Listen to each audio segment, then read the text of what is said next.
What is filing? Filing क्या होता है? किसी भी डॉक्यूमेंट्स को अगर हमें सुरक्षित रखना है तो उसके लिए हम क्या करते हैं? फाइलिंग करते हैं।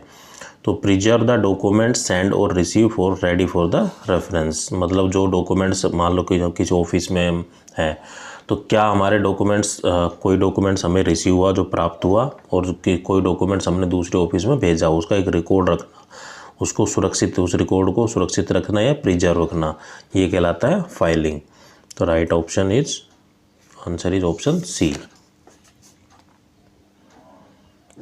Next question is what is the disadvantage of geographical classification? Geographical classification का अवगुण क्या है? तो जियोग्राफिकल नॉलेज इज मस्ट, जो जियोग्राफिकल का ज्ञान होना ये आवश्यक है, ये एक इसकी डिसएडवांटेज है।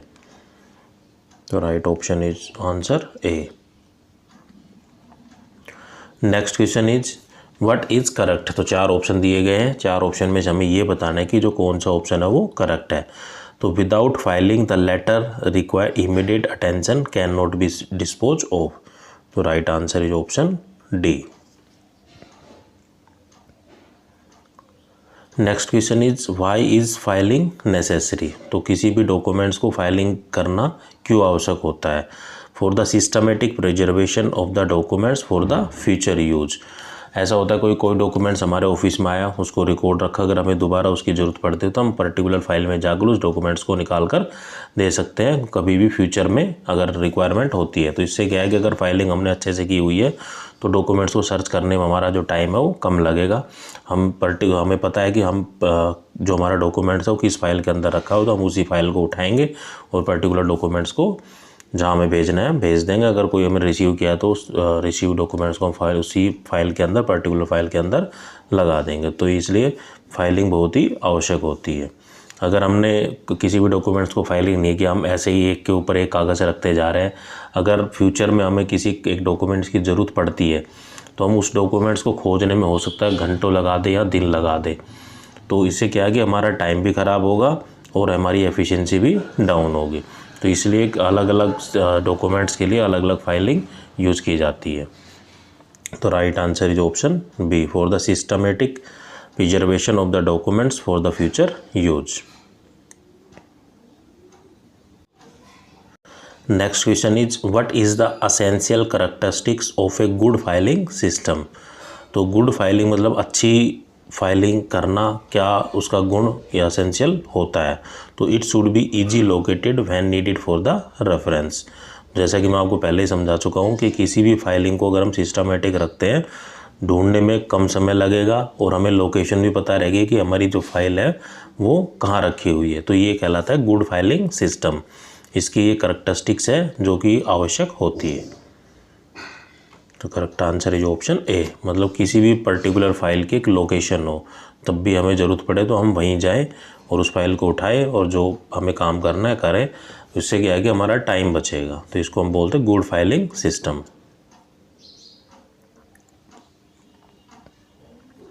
Next question is what do you mean by the chronological filing? Chronological filing से आप क्या समझते हैं? In this system the filing are maintain in the order of the time, time के अकॉर्डिंग, या ऐसा भी हो सकता है किसी भी फाइलिंग को हम अल्फ़ाबेटिकल भी अगर अरेंज करते हैं तो वो भी क्रोनोलॉजिकल फाइलिंग ही कहलाता है। लेकिन जो हमारा यहाँ ऑप्शन जो करेक्ट है वो है in this system the filing are maintain in the order of time. Time के अकॉर्डिंग मतलब डेट के अकॉर्डिंग, मतलब 1 तारीख का डॉक्यूमेंट्स अलग रखा, 2 तारीख का अलग रखा, महीने वाइज, डेट वाइज जो डॉक्यूमेंट्स रखे जाते हैं उसको हम बोलते हैं chronological filing.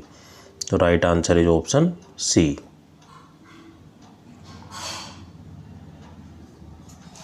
Next question is what is true of the alphabetical filing? अगर हम किसी फाइल को अल्फ़ाबेटिकल ABCD ऐसे जड़ तक फाइलिंग करते हैं तो उसके लिए कौन सा कथन है वो सत्य है? तो record are kept in alphabetical order. तो नाम से ही क्लियर है, अगर किसी भी फाइल को हम अल्फ़ाबेटिकली फाइलिंग करते हैं तो वो क्या कहलाता है? मतलब कहने का ये कि हम उस रिकॉर्ड को, जो भी हमारे डॉक्यूमेंट्स रिसीव हुए हैं या हमने भेजे हैं, उसको हम अल्फ़ाबेटिक ऑर्डर में रिकॉर्ड को मेंटेन कर रहे हैं, फाइलिंग कर रहे हैं। तो right answer is option D. Next question is what is the disadvantage of alphabetical classification. Alphabetical classification की डिसएडवांटेज क्या है, क्या अवगुण है। तो rearranging of guide card with increase in record. मैं आपको समझाता हूँ। मान लो आपने अल्फ़ाबेटिकली डॉक्यूमेंट्स लगाए हुए, पहले ए है, फिर बी है, फिर सी है, फिर डी है। अगर आपको सपोज करो कि सी डॉक्यूमेंट्स निकालना है, तो आप क्या करोगे, पहले ए को निकालोगे, फिर बी को निकालोगे, फिर सी को निकालोगे, फिर क्या करोगे, उल्टा बी को लगाओगे, फिर ए को लगाओगे। तो इससे क्या है कि बहुत ज़्यादा टाइम ख़राब होगा। अगर हो सकता है आपको ज़रूरत पड़ जाए कि हमें एक्स डॉक्यूमेंट्स को पर्टिकुलर को निकालना है, तो आप क्या करोगे, ए से जब एक्स तक जाओगे उस डॉक्यूमेंट्स को पहले निकालोगे, फिर जब एक्स से हमें जो डॉक्यूमेंट चाहिए वो निकाल लेंगे और फिर दोबारा प्लेस करेंगे। उससे क्या है कि बहुत ज़्यादा टाइम ख़राब होगा। तो rearranging of guide card with increase in record. तो right answer is option B.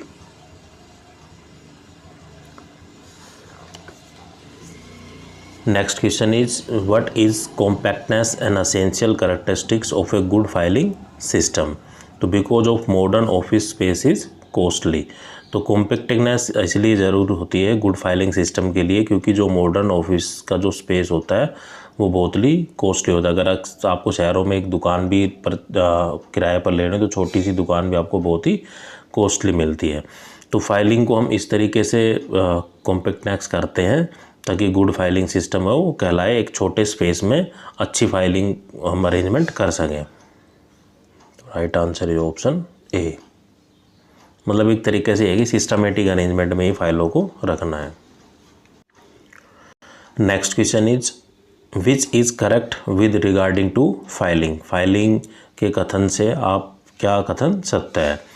तो किसी भी, मान लो कोई ऑफिस है, कोई मैं ITI की बात करता हूँ, मान लो कोई ट्रेनी क्लर्क है, तो ट्रेनी क्लर्क ही जो उसके पास फाइल रखी हुई है सभी बच्चों को जो डाटा है, तो वही उस डाटा को रिकॉर्ड को असेस कर सकता है। मतलब उसको ज़रूरत पड़ती है तो वही देख सकता है।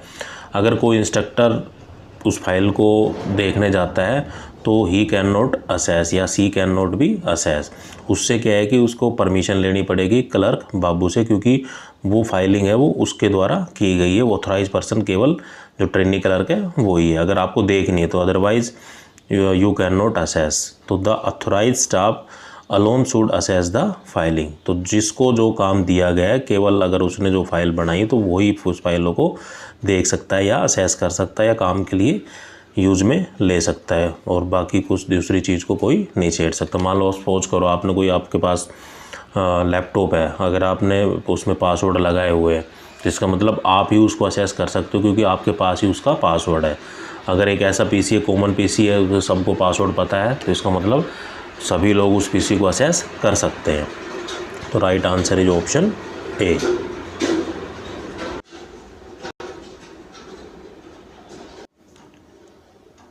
Next question is what come to your mind when you think of a decentralise filing system. जब भी आप डिसेंट्रलाइज फाइलिंग सिस्टम करते हैं तो आप अपने दिमाग में क्या सोचते हैं। तो does not require the full timing staff. तो हमें फुल टाइमिंग स्टाफ के लिए आवश्यकता नहीं होती है डिसेंट्रलाइज फाइलिंग सिस्टम के लिए। तो right answer is option D. Next question is what are the requirements of good secretary. अगर कोई ऑफिस का सेक्रेटरी है तो उसका एक अच्छा गुण क्या है। तो अगर उसकी टाइपिंग स्पीड है काफ़ी अच्छी है, अगर वो टाइपिंग स्पीड अचीव कर लेता है 100 वर्ड पर minute for the short hand and 40 word पर minute for the type writing, तो वो एक अच्छा सेक्रेटरी कहलाता है। तो राइट आंसर इज ऑप्शन ए। अगर किसी सेक्रेटरी की जो स्पीड है वो 100 वर्ड पर minute in short hand and 40 word पर मिनट इन टाइप राइटिंग है तो वो एक अच्छा सेक्रेटरी कहलाता है। तो right answer is option A. Next question is which skill is required for one two make a good secretary. एक अच्छा सेक्रेटरी बनने के लिए किस स्किल की हमें आवश्यकता होती है। तो एक अच्छा सेक्रेटरी बनने के लिए हमें जो हमारी जो स्किल है, राइटिंग है या वर्बल जो स्किल है या वर्बल जो कम्युनिकेशन है, वो एक अच्छा होना चाहिए। मतलब राइटिंग स्किल है, अगर हम मेल लिख रहे हैं तो वो हमारी राइटिंग स्किल में आएगी। अगर हम किसी के साथ कम्युनिकेशन कर रहे हैं ओरली तो वो आती है हमारी वर्बल कम्युनिकेशन। तो अगर जिस बंदे की या जिस सेक्रेटरी की राइटिंग और वर्बल कम्युनिकेशन अच्छा है तो वो एक अच्छा सेक्रेटरी कहलाता है क्योंकि उसके अंदर एक अच्छी स्किल है। तो right answer is option B. Next question is which quality should a secretary possesses, कौन सी क्वालिटी सेक्रेटरी रखता है। तो remain cool under all circumstances, किसी भी परिस्थिति में अगर मान लो उसके प्रोडक्शन में कोई रिजेक्शन ज़्यादा आई तो वो क्या करेगा, तो जो भी उसके जो सेक्रेटरी के जो सबऑर्डिनेट्स है अगर उनसे कोई गलती हो जाती है तो एक होता है कि बिल्कुल हाइफर हो जाना, गुस्से से उसको गाली बक देना, एक होता है उसको प्यार से समझाना ताकि वो आगे गलती ना करे। तो मतलब एक अच्छा सेक्रेटरी वो होता है जो अपनी पूरी टीम को मैनेज करके चले, अच्छे से गाइडेंस करे, उसको प्रॉपर मोटिवेट करे किसी भी परिस्थिति में, मतलब हर परिस्थिति में वो कूल रहे, ठंडा रहे, मतलब शांत रहे, ऐसा नहीं कि हमेशा गर्म माहौल में रहे, गाली देता रहे। तो ये क्या है कि अच्छे सेक्रेटरी की बातें नहीं है। तो जो अच्छा सेक्रेटरी वो होता है जो हर परिस्थिति में अपने आप को शांत रखे और गुड डिसीजन ले। तो right answer is option D. Next question is how can maintain the good personal relationship help A private secretary. जो प्राइवेट सेक्रेटरी जो होता है अपने आप को मेंटेन करने के लिए एक अच्छी रिलेशनशिप मेंटेन करता है तो he can get more work done from the employees. मान लो एक प्राइवेट सेक्रेटरी है, उसके जो सबऑर्डिनेट है मतलब जो उसके जो नीचे काम करने वाले हैं, अगर वो उसको हाईली मोटिवेट रखता है और अच्छा गाइडेंस प्रोवाइड कराता है, एक प्रोसेस बताता है कि ऐसे ऐसे आपको काम करना है, मतलब अपने टीम के साथ कोऑर्डिनेशन से काम करता है, तो वो जो सेक्रेटरी है वो अपने सबऑर्डिनेट से कुछ ज़्यादा ही काम ले सकता है क्योंकि वो इतनी इमोशंस होती है उसके अंदर, उनको मोटिवेट करके रखता है कि वो उनका कहना टाल नहीं सकते। अगर उसने कह दिया कि ये आपको करना है तो वो करते हैं क्योंकि वो हाईली मोटिवेटेड है। तो he can get more work done from its employees. तो right answer is option D. Next question is what are the duties of a secretary in organising a meeting. अगर किसी सेक्रेटरी को एक meeting organise करनी है तो उसकी क्या ड्यूटीज़ है या क्या कर्तव्य है। तो उसका जो मेन सेक्रेटरी अगर कोई भी मीटिंग ऑर्गेनाइज करता है तो उसकी ड्यूटी ये है prepare the agenda and minutes and express the vote to the thanks.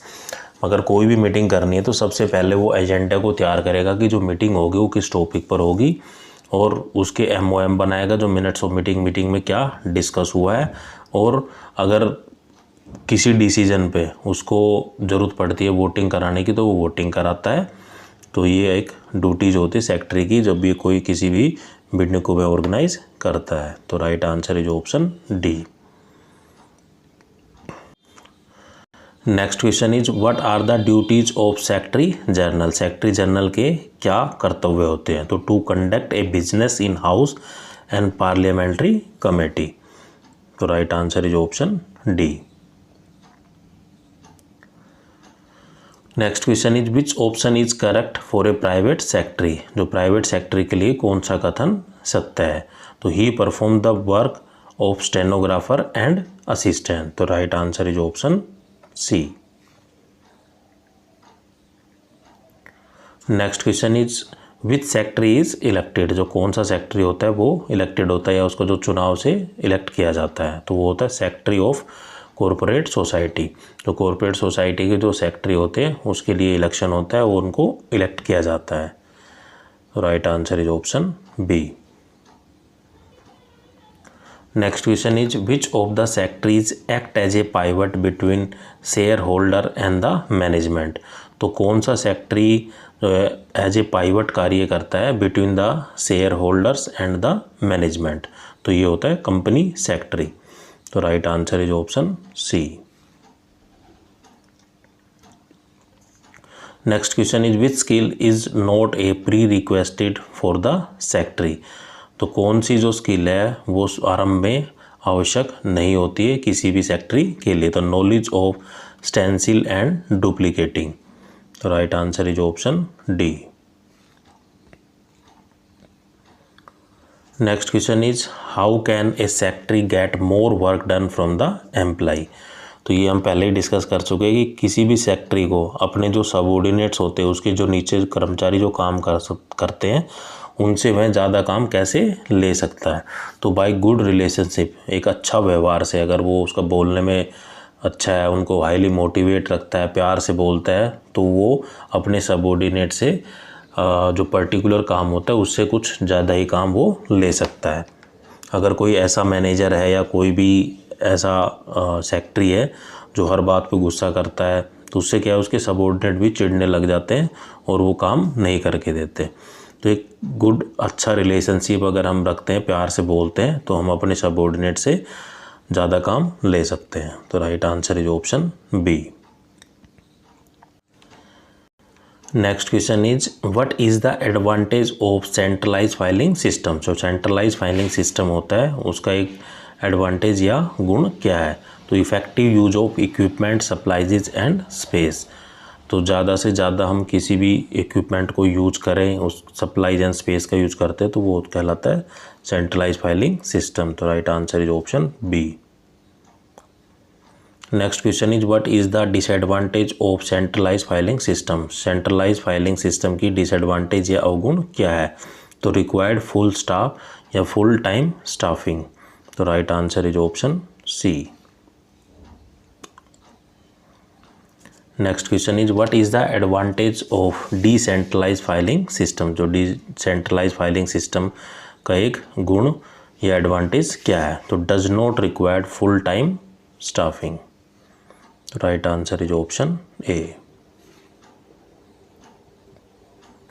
Next question is what is the option in PowerPoint presentation the preview can be started. अगर हमें किसी भी पावर पॉइंट के अंदर पर किसी भी प्रेजेंटेशन का प्रीव्यू लेना है तो हम किस ऑप्शन को सेलेक्ट करते हैं। तो हम जाएंगे ट्रांजिशन में, देन जाएंगे प्रीव्यू में। तो हम किसी भी स्लाइड का या सारी स्लाइडों का पावर पॉइंट के अंदर अगर हमें प्रीव्यू देखना है तो हम ट्रांजिशन में जाएंगे, देन जाएंगे प्रीव्यू में। हम उसके बाद हम पीपीटी का प्रीव्यू देख सकते हैं। तो right answer is option B. Next question is what is animation in PowerPoint. तो पावर पॉइंट में आप एनिमेशन से क्या समझते हैं। तो movement of the text and the object to the slide. जो मूवमेंट होती है टेक्स्ट की और द ऑब्जेक्ट की किसी भी स्लाइड के अंदर, वो कहलाती है एनिमेशन। तो right answer is option B. Next question is what is the transition in PowerPoint presentation. PowerPoint presentation के अंदर जो ट्रांजिशन है वो क्या होता है। तो ट्रांजिशन का मतलब होता है the movement of the slide one by one. एक स्लाइड के बाद दूसरी स्लाइड का आना, फिर तीसरी का आना, तो ये कहलाता है ट्रांजिशन। तो right answer is option C. Next question is what menu help to affect the sound effect for the slide transition, automatic transition time etcetera. तो कौन सा मेन्यू है जो साउंड इफेक्ट को, जो ट्रांजिशन करते हैं स्लाइड का या ऑटोमेटिक ट्रांजिशन जो हमें डाल दिया कि मान लो एक स्लाइड है, वो 5 सेकंड के बाद दूसरी स्लाइड आएगी, फिर 5 सेकंड के बाद तीसरी स्लाइड आएगी, तो उसका जो साउंड इफेक्ट है वो हमें किस मेन्यू के अंदर मिलता है। तो जो साउंड इफेक्ट है वो हमें मिलता है, सबसे पहले हम जाएंगे ट्रांजिशन में, देन जाएंगे हम टाइमिंग में। तो एक स्लाइड से दूसरी स्लाइड आने के बीच का जो टाइम होता है वो हम टाइम सेट कर सकते हैं ट्रांजिशन में जाके और फिर टाइमिंग पे जाके। Next question is what is the option to display only selected slide. किसी भी ऑनलाइन स्लाइड को अगर सेलेक्टेड करना हो, मान लो 10 नंबर स्लाइड को अगर हमें डिस्प्ले करना है, तो हम कैसे सेलेक्ट करते हैं। तो सबसे पहले हम जाएंगे slide show, then custom slide show. तो उस पर जाकर अगर हमें 10 नंबर स्लाइड को खोलना है तो सबसे पहले हम क्या खोलेंगे, स्लाइड शो करेंगे, फिर हम डाल देंगे, कस्टमाइज़ कर देंगे कि 10 नंबर हमें स्लाइड शो चाहिए, तो उसको हम बोलते हैं कस्टम स्लाइड शो। तो right answer is option B. Next question is which menu is to be use to set up the slide show. Slide show को चलाने के लिए हम किस मेन्यू को सेलेक्ट करते हैं। तो स्लाइड शो में जाएंगे, देन सेटअप में जाएंगे। तो right answer is option B.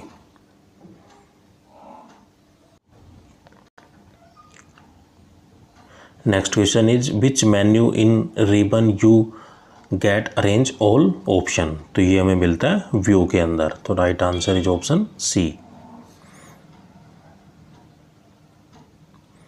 Next question is which what should be done to get the theme, zoom fit, zoom slider etc in PowerPoint presentation। PowerPoint presentation के अंदर जो theme है, zoom fit है और zoom slider है, वो हमें किस मेन्यू के अंदर मिलता है?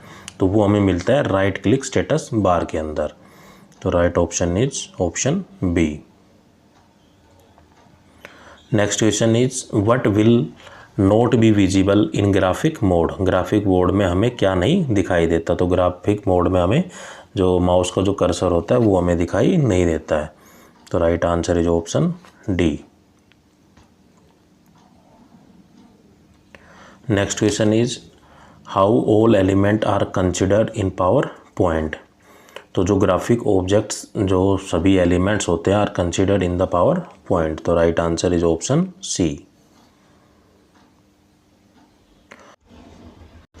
Next question is what will be affected placeholder in text mode by formatting change. The right answer is option C, the selected text.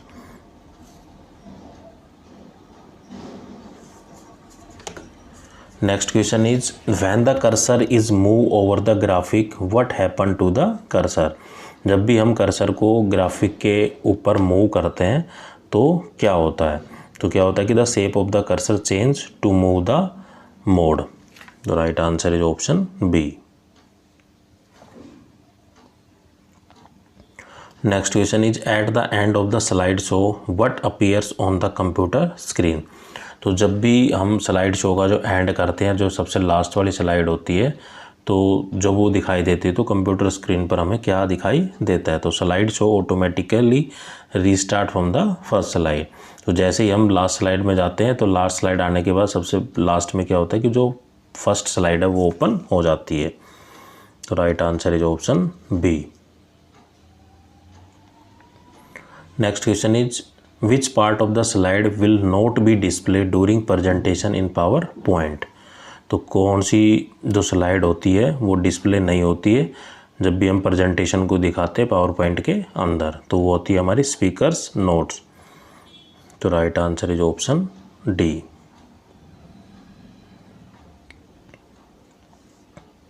Next question is which key in the keyboard will end the slide show at any time. तो ऐसी keyboard की जो कौन सी की है उसके द्वारा हम स्लाइड शो को एंड कर सकते हैं कभी भी, किसी भी टाइम। तो जो एस्केप की होती है उसके द्वारा हम keyboard will be end at the slide show at any time. तो right answer is option D. Next question is what is the material management. Material management क्या है? तो material management is a complete cycle of material flow for the production. तो right answer is option A. Next question is which one is not an activity of material management. जो material management की कौन सी एक activity नहीं है? तो जो cash handling is not an activity of the material management. तो right answer is option D. Next question is what is the primary object of material management. जो मटेरियल मैनेजमेंट का जो प्राथमिक उद्देश्य है या ऑब्जेक्ट है वो क्या है? तो maintain the continuity supply of the material is the primary object of the material management. तो right answer is option A. Next question is what is the who is the incharge of sale finishing good. जो sale finishing good का जो in charge होता है वो क्या कहलाता है? तो वो कहलाता है सेल मैनेजर। तो sale manager is the incharge of sale of finish good. जो प्रोडक्ट हमारे जो तैयार हो गए उनको बेचने का जो जिम्मा होता है वो किसके होता है? वो होता है सेल्स मैनेजर के जिम्मा। तो right answer is option C.